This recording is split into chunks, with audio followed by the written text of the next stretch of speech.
So let's start with why the perimenopause belly fat is biologically different. Okay, it's very important to understand that. Now, perimenopause, as you know, usually can start somewhere in your mid-30s, mid-40s, most often anytime after 35, 36.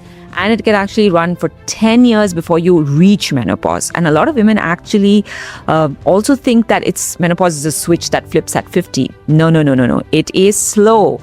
Sometimes also a messy decade for some of us. And the body changes that come with it are not really subtle. So the first thing to understand is that estrogen in perimenopause doesn't just decline in a smooth, predictable line. It fluctuates wildly. Some weeks it spikes higher than it ever did in your reproductive years.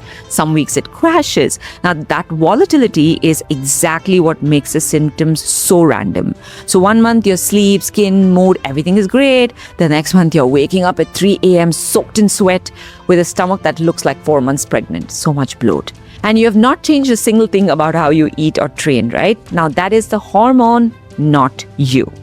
The second piece is that, one that hits hard is the fat distribution. So estrogen at higher level parks fat around the hips and thighs, what we also call subcutaneous, the soft stuff under the skin. Now, when estrogen drops and fluctuates, that body shifts the storage to the abdomen as visceral fat.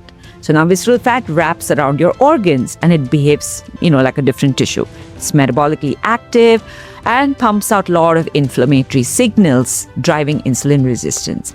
The belly you are seeing in perimenopause responds differently from the bloat you used to just wear after a weekend at 25, right?